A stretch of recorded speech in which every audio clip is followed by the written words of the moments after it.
ধরুন আপনার পায়ের তলার মাটি আচমকাই দুপাশে সরে গেল এবং চোখের পলক ফেলার আগেই আপনি তলিয়ে গেলেন মাটির তলায় পৃথিবীর গহীন অন্ধকারে। কি ভাবছেন, কোন সিনেমার গল্প বলছি?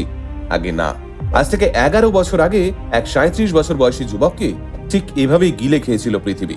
নিজের ঘরের বিছানাতে শুয়েই পৃথিবীর গর্ভে তলিয়ে গেছিল জেফ বুশ নামক সেই যুবক। রামায়ণে মাতা সীতার পাতাল প্রবেশের কাহিনী তো আমরা প্রায় সবাই শুনেছি, কিন্তু আমাদের আজকের ভিডিওর গল্প কোনো পৌরাণিক ঘটনা নয়। আধুনিক পৃথিবীর বুকেই এমন এক রহস্য লুকিয়ে আছে যে আমাকে বা আপনাকে যখন তখন নিজের শিকার বানিয়ে ফেলতে পারে। আজ থেকে 11 বছর আগে ঠিক কি ঘটেছিল জেফ বুশের সঙ্গে? কেন আচমকা পৃথিবী গিলে নেয় সাধারণ মানুষদের? চলুন তাহলে আজকের এই ভিডিওর মাধ্যমে আপনাদের সেই গল্পটাই শোনাই। সাল 2013, তারিখ 1 মার্চ। আর 5টা সাধারণ দিনের মতো সেদিনও ডিনার কমপ্লিট করে বিছানায় শুতে গেলেন জেফ বুশ।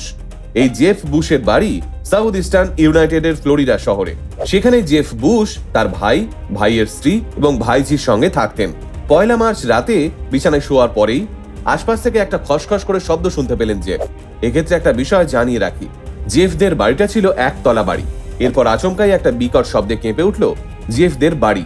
জেফের ঘর থেকে সেই শব্দ শুনতে পেয়ে ছুটে আসে জেফের ভাই জেরেমি এবং ওর স্ত্রী জানা।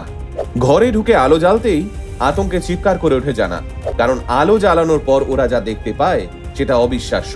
ওরা দেখতে পায় জেফ এবং বিছানা সহ ঘরের বাকি আসবাবও উধাও। তার বদলে ঘরের মধ্যে তৈরি হয়েছে একটা বিরাট বড় গর্ত। কিছুক্ষণ বাদে ঘটনাস্থলে পুলিশ এসে পৌঁছয়। ততক্ষণে অবশ্য জেরেমি চেষ্টা করেছিল ওই গর্তে নেমে দাদা জেফকে উদ্ধার করার জন্য, কিন্তু প্রতিবেশীরা জেরেমিকে আটকায়। আর এর একটাই কারণ, জেফের বেডরুমে সৃষ্টি হওয়া ওই গর্তটার গভীরতা ছিল প্রায় 60 ফুট। হ্যাঁ, ঠিকই শুনেছেন, প্রায় 60 ফুট গভীরেই পড়েছিল জেফের নিথর দেহটা।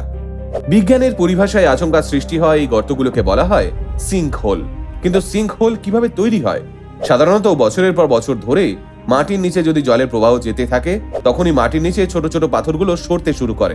এর ফলে চারপাশের মাটি এবং পাথর সেই শূন্যস্থানগুলোকে ভরাট করার জন্য নিমজ্জিত হতে থাকে। এবার উপরিভাগের ভূস্তরের চাপ বাড়তে থাকলে আচমকা সেই এলাকা মাটির গর্ভে বিলীন হয়ে যায়। এটাকেই বলে ন্যাচারাল সিঙ্ক হোল। অবশ্য ভূগর্ভে থাকা জলের পাইপে ছিদ্র হলে অথবা ভূগর্ভে থেকে অনেকটা জল একসঙ্গে তুলে ফেললে অনেক সময় এই একই সমস্যার সৃষ্টি হয়। তখন সেটাকে বলে ম্যান মেড সিঙ্ক হোল। কিছুদিন আগে ভারতবর্ষের রাজস্থানে আচমকা একটা 200 ফুট গভীর সিঙ্ক হোলের সৃষ্টি হয়েছিল। ভারতীয় নিউজ চ্যানেলগুলোতে সেটাকে নরকের দরজা বলতেও শুরু করেছিল। গাদা গাদা মানুষ এই সিঙ্ক হোল দেখার জন্য ছুটে গেছিলেন বিকানেরে। সেখানে গিয়ে সেলফিও তুলে এসেছিল অনেকে। তবে পৃথিবীর সবচেয়ে গভীরতম সিঙ্ক হোলটি রয়েছে চায়নার ফেনজি শহরে। শাওনঝাই টিয়ান কিং নামক এই সিঙ্ক হোলটির গভীরতা প্রায় 2172 ফুট।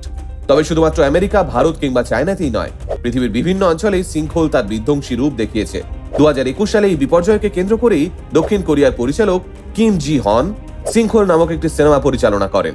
বহু অ্যাওয়ার্ডের পাশাপাশি এই সিঙ্ক হোল সিনেমাটি দ্বিতীয় সর্বোচ্চ আয়কারী কোরিয়ান চলচ্চিত্র হিসেবেও সম্মানিত হয়। ইচ্ছে হলে অ্যামাজন প্রাইমে এই সিনেমাটা দেখে ফেলতেও পারেন।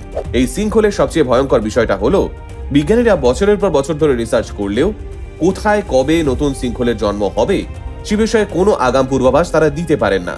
ফলে আমার আপনার বাড়ির নিচে যদি সিঙ্ক হোল সৃষ্টি হয়েও থাকে, তাহলে বাড়ি ধসে যাওয়ার আগের মুহূর্ত অবধি আমরা কখনো টেরই পাবো না। ঠিক যেমনটা এই ভিডিও শুরুতে বলা জেফ বুশ অথবা তার বাড়ির লোকেরা পায়নি।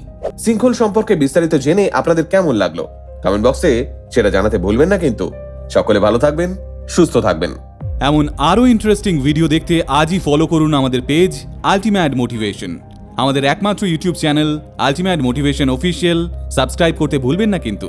আল্টিমেট মোটিভেশন, বাংলায় মোটিভেশন, বাঙালির মোটিভেশন।